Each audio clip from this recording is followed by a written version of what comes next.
Hello दोस्तों, स्वागत है आपका हमारे यूट्यूब चैनल टेक्निकल ज्ञान भाई विकास कुमार में। आज की इस वीडियो में हम लाए हैं आपके लिए कंप्यूटर की पीढ़ियों के बारे में कि कंप्यूटर की पीढ़ियाँ क्या होती हैं। वीडियो स्टार्ट करने से पहले अगर आप चैनल पर नए हैं तो चैनल को सब्सक्राइब करें और बेल आइकन को भी ज़रूर दबाएं। तो चलिए आज की वीडियो स्टार्ट करते हैं।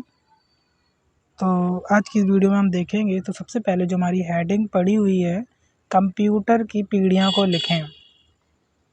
तो जो कंप्यूटर की जो पीढ़ियाँ हैं, सबसे पहले हम समझते हैं कि पीढ़ियाँ क्या होती हैं। सबसे लिखा है ना, अगर बात आती है कंप्यूटर की पीढ़ियों का, तो एक्चुअल में कंप्यूटर की शुरुआत कब से हुई है और उसकी बनावट कैसी है और उसकी गुण, कीमत और स्पीड, साइज इत्यादि चीज़ों में कैसे कैसे बदलाव और कब कैसे आता गया है, इत्यादि चीज़ों के बारे में पढ़ना या दर्शाना ही कंप्यूटर की पीढ़ी कहलाता है। ठीक है, तो ये रहा जो हमारा पीढ़ी की डेफिनेशन है। आगे हम लोग देखते हैं, आगे लिखा है नोट, यानी मैं बता दूं कि सभी जगह हैं आपको कंप्यूटर जनरेशन का समय थोड़ा अलग अलग मिलेगा, क्योंकि 1-2 वर्ष का अंतर हम लोगों को मिलता है सब जगहों पर, कोई दिक्कत नहीं है। इसलिए आप इस बात से टेंशन ना लें, सभी जगह अलग अलग क्यों बताया गया, ये अनुमानित आंकड़े दिए हुए हैं। ठीक है, तो आपको चिंता की कोई बात नहीं। चलिए आगे देखते हैं। सबसे पहले बात आती है हमारी प्रथम पीढ़ी की। तो जो प्रथम पीढ़ी है, कौन सी है? प्रथम पीढ़ी लिखा है आपका हेडिंग जो है प्रथम पीढ़ी। कि आपने अभी कंप्यूटर विकास के इतिहास में, जब हम लोगों ने इतिहास हम पढ़ेंगे, इतिहास की वीडियो अभी डाली नहीं है हमने, डाल देंगे, कि कंप्यूटर विकास देखा कि जो सबसे पहले यानी जो इलेक्ट्रॉनिक डिजिटल कंप्यूटर हैं, जैसे ENIAC था, जो कि JP एकर्ट एक वैज्ञानिक थे और जॉन मोचली के सहयोग से 1946 में बनाया गया था। ठीक है, तैयार किया गया था। इसके अलावा एक यूनिवैक था, एडवैक था, एडसैक था। कंप्यूटर भी फर्स्ट जनरेशन में शामिल, यानी जो पहली जनरेशन है इनमें ये वाले कंप्यूटर भी शामिल हैं, जो कि इसके बारे में आपने पढ़ा था। नहीं पढ़ा तो हम पढ़ा देंगे, कोई बात नहीं। और इसकी जो टाइमिंग की बात है वो लगभग 1946 से 1956 तक चली थी, यानी कि 1946 से 1956 तक, जिसे ही हम लोग फर्स्ट जनरेशन यानी प्रथम पीढ़ी कहा जाता है। तो चलिए हम लोग पहले इनकी फ़ोटो देखते हैं। ये जो हम लोगों को दिख रहे हैं, यही हम लोगों की प्रथम पीढ़ी की फ़ोटो है। एक ये रही, एक ये रही, और एक ये रही, और एक ये से ही हम लोग यूनिवैक कहते हैं। ठीक है, चलिए नीचे आते हैं, इनकी गुणवत्ता और लक्षण की बात कर लेते हैं। इनकी गुणवत्ता क्या है और लक्षण क्या है? तो सबसे पहली बात है, यानी स्विचिंग डिवाइस में वैक्यूम ट्यूब का प्रयोग होना। जो हम लोग स्विच करने के लिए किसका उपयोग करते थे? वैक्यूम ट्यूब का। और आज की डेट में हम लोग माइक्रो प्रोसेसर का यूज़ करते हैं। और जो ये कंप्यूटर थे, ये दिखने में थोड़े नाजुक टाइप के रहते थे और कम विश्वसनीय, क्योंकि जैसे पहले के जो कंप्यूटर हैं उनमें हम लोग इतना विश्वास नहीं करते थे, फिर धीरे धीरे विश्वास बढ़ता गया और देखने में भी काफ़ी बड़े होते थे। ठीक है, चलिए आगे देखते हैं। इसमें बहुत ज़्यादा एयर कंडक्टरों का प्रयोग किया जाता था। एयर कंडक्टर आप लोग समझते हैं, यानी कि जो हम लोगों की बाहर की जो अंदर गर्म हवा होती है उनको बाहर करता है, जो नहीं पंखे जैसा लगा रहता है इस, और इसमें इसे ही हम लोग एयर कंडक्टर बोलते हैं। इसका प्रयोग हम लोग इसलिए करते थे क्योंकि अगर बड़ा कंप्यूटर होगा तो उसमें हीट भी काफ़ी ज़्यादा मारेगा, तो उस गर्म हवा को बाहर करने के लिए हम लोग एयर कंडक्टर का प्रयोग करते थे। ठीक है, आगे है संग्रहण के लिए मैग्नेटिक ड्रम का प्रयोग किया जाता था। यानी कि संग्रहण, यानी कि जो हम लोग अपने डेटा को स्टोर करते हैं ना, उनके लिए एक मैग्नेटिक ड्रम चलता था, उस पर स्टोर किया जाता था। जैसे पहले के ज़माने में जो अभी हम लोग ट्यूबवेल चलते हैं वो एकदम मोटर टाइप का रहता है, इतना ही बड़ा बड़ा काफ़ी रहता था मैग्नेटिक ड्रम, जिसमें अपने डाटा को रखते थे करके, स्टोर करके। और इसकी स्पीड भी काफ़ी स्लो थी और मशीनी भाषाओं में प्रोग्रामिंग का प्रयोग होना और बहुत ज़्यादा खर्चीला, यानी कि बहुत ज़्यादा महंगा भी हुआ करता था। ठीक है, तो चलिए आगे देखते हैं। अब हम लोग आते हैं द्वितीय पीढ़ी पर, यानी द्वितीय पीढ़ी जो हम लोग की सेकेंड जनरेशन है। ठीक है, सेकेंड जनरेशन जो है वो कब से स्टार्ट हुई? 1956 से और 1964 तक चली थी। ये देखिए लिखा है आपका 1956 से 1964 तक। ठीक है,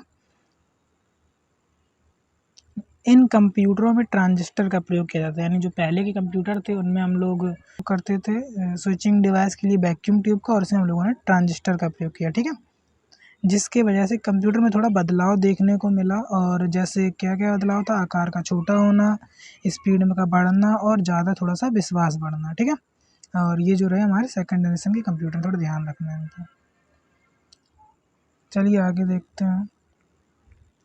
आगे इस पीढ़ी की कुछ गुणवत्ताएं हैं, जैसे कि प्रथम पीढ़ी से कम खर्चीले थे, प्रथम पीढ़ी से छोटा और रखरखाव में आसान था, इसकी स्पीड थोड़ी बढ़ गई और विश्वास भी हम लोगों का थोड़ा बढ़ता गया, और वैक्यूम ट्यूब के बदले ट्रांजिस्टर का प्रयोग, और प्रथम पीढ़ी से थोड़े से मजबूत और टिकाऊ थे। ठीक है, याद रखना इनको।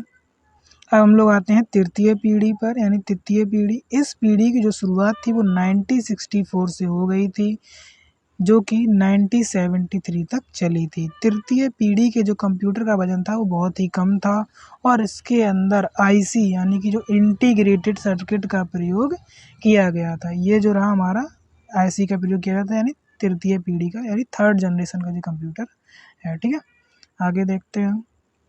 आगे हम लोगों का इस पीढ़ी की गुणवत्ता और लक्षण, यानी कि ये बहुत ज़्यादा छोटे होते थे, बहुत कम खर्च में तैयार हो जाते थे, और बिजली भी थोड़ी कम खर्च करते थे, और रख रखाव में भी आसान थे क्योंकि ये छोटे हो गए थे।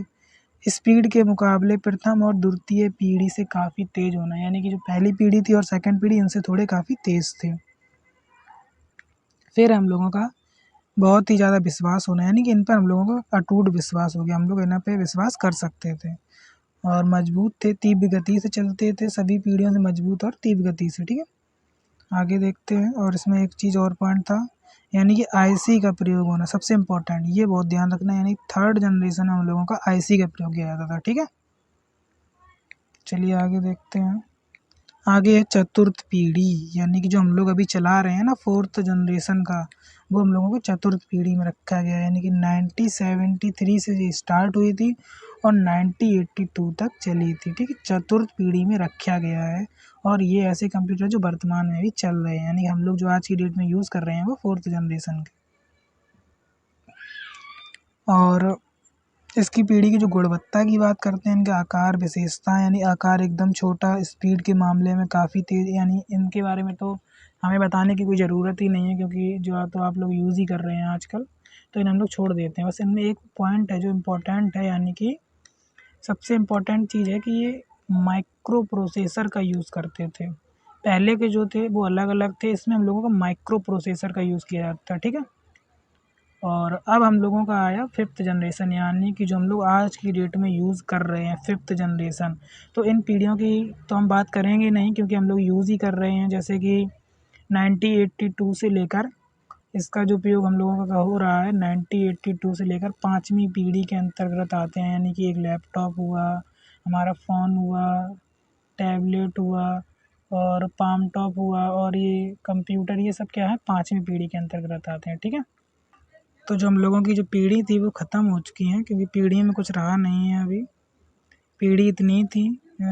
और सबसे पहले एक बार हम लोग दोबारा से इसे रिवीजन कर देते हैं, यानी कि पहली जनरेशन में थी जो फर्स्ट वाली में, उसमें हम लोगों का किसका प्रयोग किया गया था, वैक्यूम ट्यूब का। ठीक है, पहली जनरेशन में वैक्यूम ट्यूब का, और सेकंड जनरेशन में हम लोगों का ट्रांजिस्टर का प्रयोग था, और फोर्थ जनरेशन में हम लोगों का आईसी का उपयोग था, यानी इंटीग्रेटेड सर्किट का, और जो फोर्थ जनरेशन में थी उनमें हम लोगों का माइक्रो प्रोसेसर। ठीक है, अब इन लोगों को हम बारीकी से थोड़ा बाद में पढ़ेंगे, अभी इतने ही आज के लिए, आज की वीडियो में इतना ही रखते हैं। और ऐसी ही वीडियो के लिए हमारे साथ बने रहिए, और हमारे चैनल को सब्सक्राइब ज़रूर करें, टेक्निकल ज्ञान वाई विकास कुमार को, और हम ऐसी वीडियो लाते रहेंगे। Thanks for watching.